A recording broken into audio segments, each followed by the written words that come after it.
El zumbido de las luces fluorescentes resonaba en la vasta planta industrial de Martínez Automotores, una fábrica conocida por sus motores diésel de vanguardia y su igualmente estricta jerarquía.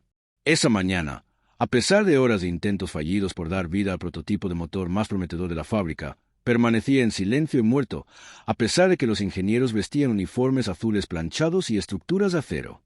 5 ingenieros, incluido el ingeniero jefe Roberto Delgado, permanecían a su alrededor con el rostro enrojecido y tensos, frunciendo el ceño mientras realizaban diagnósticos, pulsaban teclas y se gritaban teorías. «Es un fallo de software, sin duda», insistió uno. Otro, con la voz quebrada por la frustración, adivinó. «No, la matriz de encendido está apagada». Ninguno de ellos pudo arrancarlo, y el silencio del motor solo acentuó la creciente vergüenza en la sala. Fue entonces cuando Luis pasó por allí, escoba en mano, overol manchado de grasa, el rostro curtido pero sereno. Contratado hace un mes como conserje, Luis apenas ganaba lo suficiente para mantener a su madre en su aldea remota, pero siempre se quedaba cerca de las máquinas después de su turno, estudiando en silencio los componentes como un artista admirando un lienzo. Como quien observa a una bestia dormida que una vez domó. Se detuvo esta vez junto al motor sin vida e inclinó ligeramente la cabeza para observar su cableado y postura. Los ingenieros lo notaron. Roberto, alto y de hombros anchos, con el pelo engominado hacia atrás y fama de sonreír condescendientemente, se volvió hacia él y entrecerró los ojos. «¿Perdiste, chico de la escoba?», dijo, y la sala ya reía entre dientes. Luis habló en voz baja, respetuosa pero segura. «Creo que la calibración del sistema de combustible puede estar desfasada. A veces pasa con los sistemas más nuevos. No muestran el fallo en los diagnósticos». Todo el equipo rió tras una breve pausa. Uno se dio una palmada en el muslo. Otro se apoyó en una estación de trabajo, riendo entre dientes. «Oh, ahora tenemos un conserje genial en casa». Roberto sonrió de oreja a oreja, secándose las lágrimas fingidas con teatralidad. «Wow, Luisito, ¿qué más nos puedes enseñar? Quizás a limpiar derrames de aceite con una maestría», rugieron los demás. Pero Luis ni se inmutó. Siguió concentrado en el motor. Roberto entonces se adelantó y dijo: «Bueno, te diré que, con la aparente necesidad de imponer su dominio, me rapo la cabeza si puedes arrancar el motor ahora mismo, calvo como un bebé, aquí mismo, en el taller». La hilaridad se duplicó. «Está bromeando, ¿verdad?», susurró alguien. «El tipo no tiene carnet». Sin embargo, la mirada de Roberto desafió a Luis, con los brazos cruzados y el rostro engreído. «Adelante, señor mecánico. Muéstrenos su magia». La sala se quedó en silencio, esperando que Luis riera nerviosamente y se marchara. Pero en lugar de eso, asintió una vez y le entregó su escoba a un técnico cercano sin decir palabra. Ese silencio, cargado de incredulidad, fue más fuerte que todas las burlas anteriores. Un ingeniero susurró: «Espera, ¿de verdad lo va a intentar?». Roberto, ahora un poco incómodo, arqueó una ceja. Luis se acercó a la enorme máquina, con el aroma a diésel y acero impregnado en el aire, y pasó suavemente la mano por el lateral del motor como si saludara a un viejo amigo. Los demás observaban, medio divertidos, medio confundidos. Su silenciosa confianza no era arrogancia, era memoria, conocimiento y algo más que ninguno de ellos entendía aún. Luis se agachó, examinando las conexiones con la mirada, respirando lentamente. Sacó un pequeño destornillador desgastado del bolsillo, la única herramienta que llevaba consigo. «¿Qué va a hacer? ¿Darle vida?». Alguien dijo algo sarcástico, pero Luis ni siquiera los oyó. Su mente ya había entrado en el motor. Y algo cambió por un breve instante mientras la sala seguía observando. El conserje se había ido. En su lugar estaba un hombre que conocía las máquinas mejor que nadie en la sala. Sin embargo, ninguno de ellos lo sabía aún. El conserje había aceptado la apuesta, y lo único que sabían era que o haría el ridículo o algo inesperado estaba a punto de suceder. El aire estaba cargado de tensión mientras Luis se arrodillaba junto a un motor diésel, moviendo los dedos con una precisión serena que hacía que incluso los observadores más arrogantes se detuvieran un instante. Ni siquiera pidió guantes, diagramas ni interfaces sofisticadas. Simplemente escuchó a la máquina, no a los ingenieros. Había un silencio en él, no nacido del miedo, sino de la concentración, como si toda su vida lo hubiera preparado para ese momento. Siguió con cuidado la línea de combustible y golpeó suavemente un conector que ningún ingeniero en la sala había notado. Los observadores rieron. Alguien murmuró: «Mírenlo jugar con los cables». Solo se está quedando sin combustible. Sin embargo, Luis los ignoró. En su mente, destellos de recuerdos se reproducían como un rollo de película en blanco y negro. El polvoriento garaje de su padre en un pueblo que nadie recordaba, el viejo tractor que volvió a la vida con solo 11 años. Las noches pasadas bajo la luz de una linterna estudiando manuales de motores desechados en los contenedores de basura detrás de una escuela técnica a la que no podía permitirse asistir. Recordó el calor de su pequeño pueblo natal y el rugido de las máquinas que siempre parecían enfadadas hasta que las tocaba, las calmaba y les enseñaba a respirar de nuevo. Ahí fue donde aprendió. Sin mentores, sin laboratorios, solo a base de ensayo y error, fracaso y resiliencia. Había trabajado con motocicletas oxidadas, generadores diésel antiguos, incluso arregló una ambulancia averiada una vez con solo una correa y una llave inglesa. Conocía el lenguaje de los motores, sus toses, sus silencios, sus vacilaciones. Y aquí, en esta fábrica de alta tecnología, rodeado de hombres con títulos universitarios, Luis vio la misma alma en la máquina que tenía delante. Desconectó un perno de calibración de combustible desalineado menos de 1 milímetro, poniendo todo el sistema en un bucle de seguridad. Cualquier diagnóstico lo habría pasado por alto. Era el tipo de problema que solo las manos podían sentir, solo los oídos podían oír, solo la experiencia podía solucionar. «Solo está adivinando», dijo alguien con una risita, pero ahora sus voces tenían un tono extraño, algo entre la ansiedad y el asombro. Roberto, de pie con los brazos cruzados, apretó la mandíbula, percibiendo el cambio. Luis buscó el sistema de encendido, ajustó una válvula secundaria y retrocedió un paso, limpiándose las manos con el paño que llevaba en el cinturón. Su rostro estaba sereno, sin sonrisa, sin arrogancia, solo paciencia. Exhaló profundamente antes de coger la llave que había derrotado a todos los ingenieros de la sala. Todo el taller se sumió en un profundo y nervioso silencio cuando sus dedos la tocaron. La giró. Al principio, solo se oyó un clic. Luego, un segundo. El motor cobró vida entonces con un repentino y profundo rugido, como un león que despierta de un largo letargo. No chisporroteó ni forcejeó, sino que ronroneó a la perfección, con seguridad y suavidad. El ruido resonó por el espacio como un trueno, pero nadie habló. Con la boca abierta, los ingenieros miraban con los ojos desorbitados. Un hombre dejó caer su portapapeles. Otro aplaudió instintivamente una vez antes de detenerse, sin saber qué hacer. El rostro de Roberto palideció, el color desapareció de sus mejillas mientras lo imposible se desplegaba ante él. El conserje había hecho lo que ninguno de ellos podía hacer. Luis dejó el motor sin mostrar alegría ni jactancia. Solo necesitaba que alguien la escuchara, dijo con un leve asentimiento. El motor rugió tras él como una bestia orgullosa que despierta, mientras Luis se giraba y regresaba a su escoba, recuperándola silenciosamente del rincón donde la había dejado. El gerente de la fábrica, al oír el motor desde el otro lado de la planta, entró corriendo y se detuvo en seco al verlo funcionar a la perfección. «¿Quién lo arregló? ¿Quién lo hizo?», preguntó, recorriendo con la mirada al equipo. Los ingenieros se tomaron su tiempo. Entonces, uno señaló lentamente a Luis, que había regresado a su rincón, arremangándose en silencio. Alguien dijo que él lo hizo. El supervisor sonrió. «¿De qué departamento es?», respondió Roberto con voz grave. Es conserje». Al acercarse a Luis, el gerente parpadeó. «¿Quién te enseñó?». Luis levantó la vista con incredulidad. «Nadie, señor. Simplemente aprendí». El orgullo de Roberto se estaba quebrando claramente cuando el gerente lo miró sin palabras antes de voltearse a verlo. Luis volvió a barrer sin esperar aplausos, sin necesitarlos. Sin embargo, el ambiente había cambiado. Las risas se habían ido. Los susurros se convirtieron en miradas de respeto, confusión e incredulidad. Un conserje les acababa de recordar a todos lo que significaba saber algo, no a través de libros, sino a través del corazón, el sudor y las luchas olvidadas. Aunque nadie lo había dicho en voz alta, todos eran conscientes de algo irreversible. Había surgido un nuevo respeto y un ego a punto de desvanecerse. El zumbido rítmico del motor, ahora en marcha, llenó la fábrica con un sonido que nadie esperaba oír esa mañana. Ni de las manos de un conserje, ni delante de toda la división de ingeniería, y mucho menos después de horas de fracaso profesional. Como un latido mecánico que latía a través de las paredes de hormigón, era limpio, potente y constante. El taller había cambiado con la llegada de la bestia diésel. Uno a uno, todos se quedaron boquiabiertos, con la mirada fija en las suaves vibraciones y los pistones que giraban. Un joven técnico susurró: «Es una sincronización perfecta, Es impecable. Nadie respondió. La silenciosa humildad de un hombre que sostenía una escoba en lugar de una llave inglesa reveló de repente sus refinados y precisos egos, como sus uniformes. Luis permaneció allí, con la expresión inmutable, como si este momento perteneciera a la verdad en lugar de a la gloria, en medio de todo aquello que aún se desmoronaba.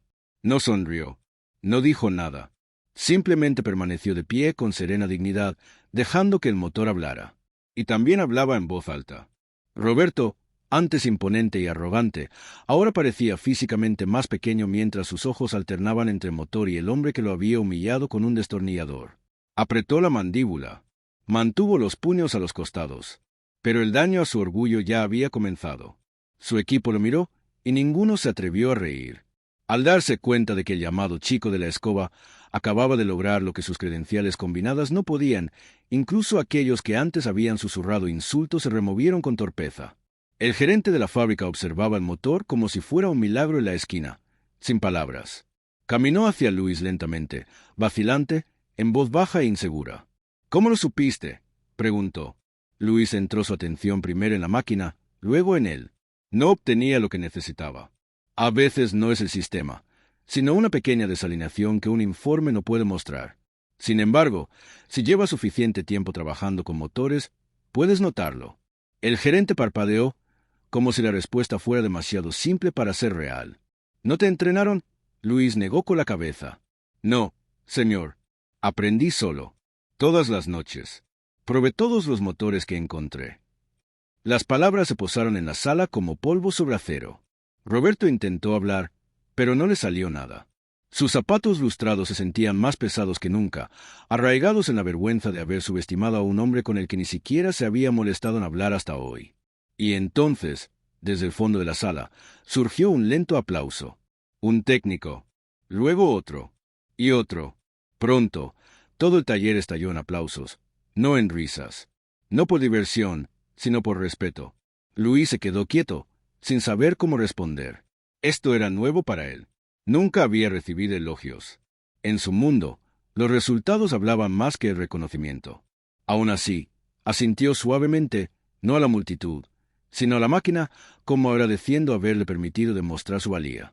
Roberto observó todo el desarrollo, con el rostro desdichado, humillado y en silencio. Conocía los términos de la apuesta. Los había hecho en voz alta, en tono burlón, con la plena confianza de que un conserje no podría superarlo en inteligencia.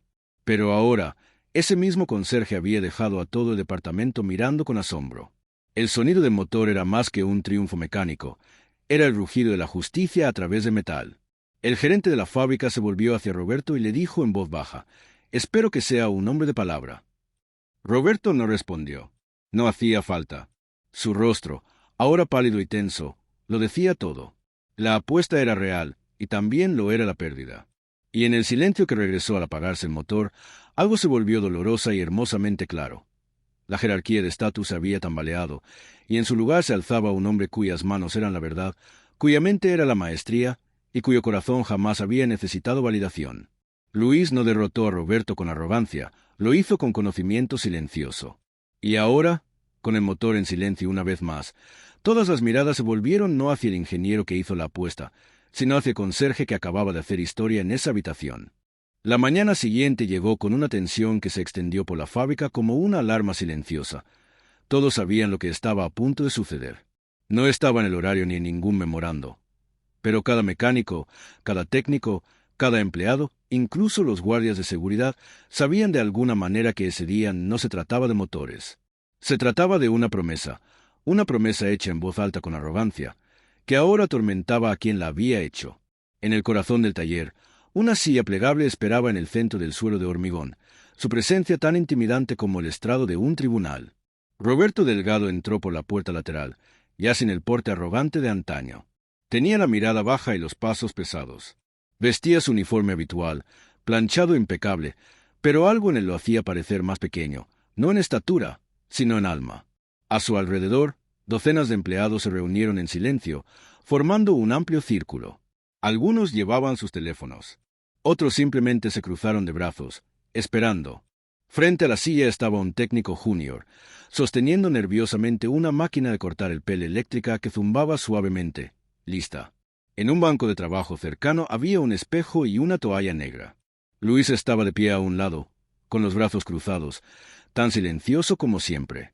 No se lo había exigido. No se había burlado de Roberto ni le había recordado la apuesta. Simplemente acudió cuando se lo pidió, con el mismo verol manchado de grasa de siempre, las manos aún manchadas de trabajo. Alguien del público gritó: «Apuesta es apuesta», y otros se unieron, no coreando para burlarse, sino para responsabilizarse del momento. Apuesta es apuesta. Una apuesta es una apuesta. Roberto se quedó quieto, con el rostro tenso, luego caminó lentamente hacia la silla y se sentó. El técnico dudó, mirándolo en busca de permiso. Roberto asintió con la cabeza. La máquina zumbaba más fuerte al ser levantada hacia su cabeza, y el primer mechón de su cabello oscuro cayó al suelo. Un silencio colectivo invadió el taller, el tipo de silencio que solo ocurre cuando el orgullo se enfrenta a las consecuencias. Con cada pasada de la maquinilla, el reflejo de Roberto cambiaba. Ya no era el intocable ingeniero jefe. Era un hombre, solo un hombre, despojado no solo de su cabello, sino también del ego que una vez lo protegió. La risa que había provocado el día anterior ahora era un fantasma tras sus ojos.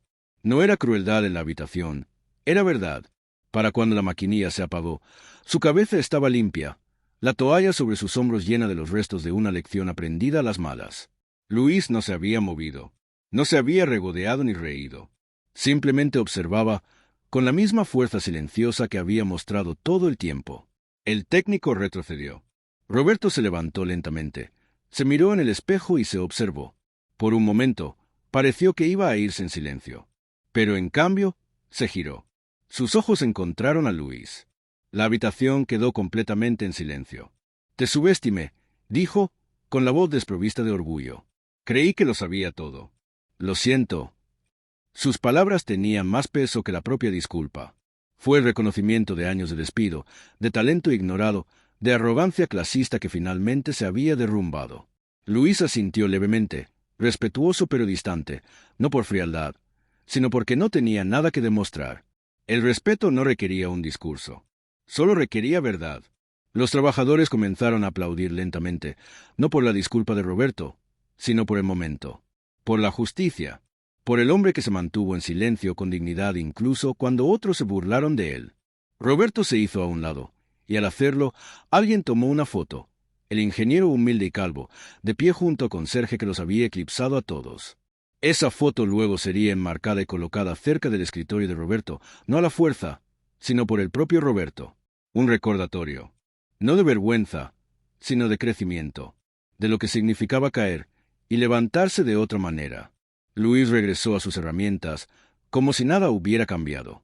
Pero todos en esa sala lo sabían, todo había cambiado. Para cuando salió el sol a la mañana siguiente, el nombre Luis ya se había convertido en leyenda en Martínez Automotores. La voz se había extendido como la pólvora, no por los canales oficiales, sino a través de conversaciones en voz baja, mensajes emocionados y vídeos del motor rugiendo al cobrar vida en sus manos. Ya no era solo una historia en la fábrica, se había convertido en el símbolo de algo más grande, un hombre sin educación formal, sin diploma universitario, sin título, que había superado a los mejores con sola habilidad, paciencia y alma. Cuando Luis entró por las puertas de la fábrica con su habitual paso humilde y las mangas arremangadas, la gente se irguió un poco, levantó la vista de las pantallas y lo saludó no con burla, sino con gestos de profundo respeto. Esta vez no se dirigió al armario del conserje. Lo recibió en la entrada el mismísimo gerente de la fábrica, quien le estrechó la mano con firmeza y luego le indicó el bloque administrativo. «Ven conmigo», dijo simplemente. Momentos después, en una sala de reuniones con paredes de cristal donde Luis nunca imaginó poner un pie, se sentó frente a miembros de la junta directiva, supervisores y personal directivo. Una carta estaba sobre la mesa, con un sobre nuevo, con su nombre impreso con claridad. Era una oferta, un ascenso inmediato a técnico mecánico a tiempo completo, sin trámites burocráticos. Pero no terminaba ahí. También una beca, completamente financiada. El ingreso al prestigioso Instituto Técnico de Ingeniería de la capital. La oportunidad de obtener el título que ya había demostrado merecer. Luis parpadeó, con las manos ligeramente temblorosas. «Señor, yo no pedí nada», susurró. El gerente sonrió amablemente. No tenía que hacerlo. Se lo ganó. Las cámaras de noticias llegaron poco después. Canales locales, periodistas curiosos y plataformas en línea con la esperanza de capturar la historia del conserje que arregló lo irreparable. Pero Luis, siempre modesto, declinó las entrevistas. «Solo hice lo que sabía», dijo cortésmente, alejándose de los micrófonos. Para él, la victoria no estaba en la atención. Se notaba en los rostros cambiados a su alrededor. Los antiguos burladores que ahora recurrían a él en busca de orientación, los técnicos que de repente le hacían preguntas en lugar de darle órdenes, la silenciosa admiración en los ojos de los aprendices que antes lo ignoraban. Llevaba impresa una nueva etiqueta con su nombre: Luis M., asesor mecánico senior. Cuando entró en la sala de máquinas esa misma tarde, ahora con un uniforme blanco impecable y su título bordado en azul, la sala se detuvo. El mismo motor que antes estaba muerto ahora zumbaba como un amigo esperando ser recibido. Lo tocó suavemente, casi con ceremonia, antes de pasar a su puesto de trabajo. Al otro lado de la sala, Roberto estaba sentado tras su escritorio. Su cabeza recién rapada seguía atrayendo miradas, pero algo más había cambiado en él. Levantó la vista al pasar Luis. Y entonces, para sorpresa de todos, se puso de pie. Roberto cruzó la sala y le ofreció la mano a Luis. «Lo decía en serio», dijo con sinceridad. «Me enseñaste más en 2 días que en algunas aulas». «Gracias». Luis le estrechó la mano y, por primera vez, no hubo tensión, solo respeto mutuo. En las semanas siguientes, la fábrica cambió más que la fábrica. Luis se convirtió en una leyenda silenciosa en el mundo mecánico, conocido no por su arrogancia, sino por la excelencia fruto de las dificultades. Los jóvenes becarios escucharon su historia en su primer día. Una foto enmarcada apareció cerca del vestíbulo, Luis de pie tranquilamente junto al motor zumbando, y junto a él, Roberto, calvo, sonriendo con humildad. Debajo de la foto, una placa decía: «El respeto no se gana con grados, sino con corazón, habilidad y humildad». Una noche, mientras las luces de la fábrica se atenuaban y los trabajadores fichaban, Luis se quedó, limpiando herramientas y tarareando una melodía tranquila. Miró a su alrededor. Las mismas máquinas, las mismas paredes. Pero todo era diferente ahora. Ya no era solo un conserje. Era la prueba de que la grandeza no necesita un título para existir. Solo necesita una oportunidad. Y cuando nadie te la da, la creas tú mismo.